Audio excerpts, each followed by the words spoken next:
Well, this is a common criticism, the idea that the atheist is guilty of a literalist reading of Scripture, no better than the reading of fundamentalists. And it's a very naive way of approaching religion, and there's a far more sophisticated and nuanced view of religion on offer, and the atheist is disregarding that. A few problems with this. First is, anyone making that argument is failing to acknowledge just how many people really do approach these texts literally or functionally. I mean, whether they're selective literalists or literal all the way down the line, there are certain passages in Scripture that just cannot be read figuratively, and people really do live by the lights of what is literally laid out in these books. So, the Quran says hate the infidel, and Muslims hate the infidel because the Quran spells it out ad nauseum. Now, it's true that you can cherry pick Scripture, and you can look for all the good parts. You can ignore where it says in Leviticus that if a woman is not a virgin on her wedding night, you're supposed to stone her to death on her father's doorstep. You can ignore that, and now, to my knowledge, all Jews and Christians do ignore that. In fact, that's not true. There are some Christians who actually do, Reconstructionist Christians, Dominionist Christians in the U.S. who will say, yeah, no, I think the penalty for adultery should be death. I mean, so there are people who have the courage of their convictions there.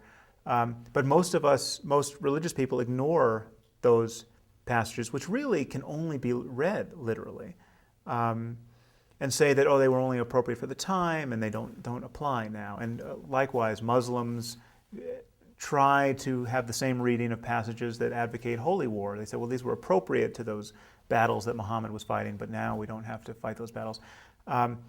This is all a good thing, but we should recognize what's happening here. People are feeling pressure from a host of all too human concerns that have nothing in principle to do with God. I mean, secularism and human rights and democracy and scientific progress, these have made certain passages in Scripture untenable. Okay? So this is coming from outside religion. And religion is now making a great show of its sophistication in kind of grappling with these pressures. Once again, this is an example of religion losing the argument with modernity. It's an example of the recent shooting at Virginia Tech. The mother of the shooter recognized that there was something wrong with her son. He's suffering from some kind of mental problem.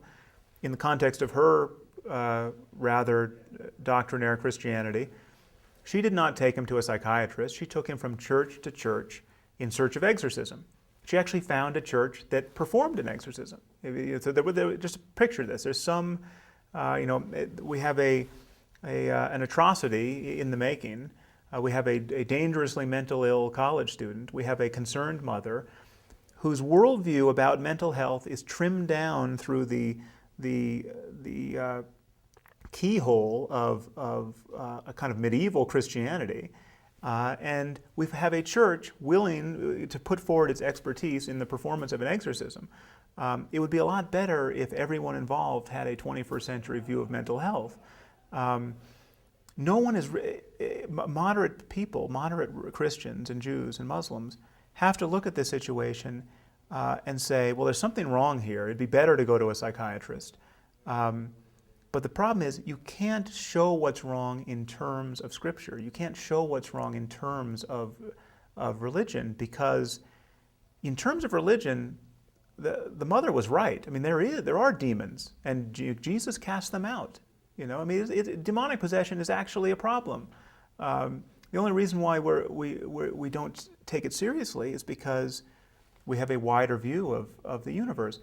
The universe, that view of the universe did not come to us from religion, it came from science. Let's just grant the possibility that there is a creator God who's omniscient, who occasionally authors books. And he's going to give us a book, the most useful book. He's a loving God, he's a compassionate God, and he's going to give us a guide to life. He's got a scribe, the scribe's going to write it down. What's going to be in that book? I mean, just think of how good a book would be if it were authored by an omniscient deity. I mean, there is not a single line in the Bible or the Quran that could not have been authored by a first century person. I mean, there's not one reference to anything. There are pages and pages about how to sacrifice animals and keep slaves and who to kill and why. There's nothing about electricity. There's nothing about DNA. There's nothing about infectious disease, the principles of infectious disease.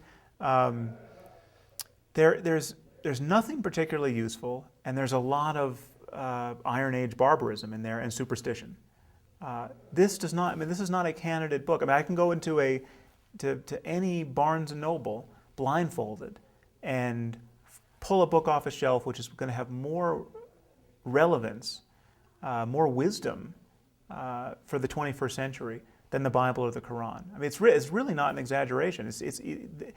Every one of our specific sciences has superseded and surpassed the wisdom of Scripture. From cosmology to psychology to economics, we know more about ourselves than anyone writing the Bible or the Quran did. And that is a distinctly inconvenient fact for anyone wanting to believe that this book was dictated by the creator of the universe.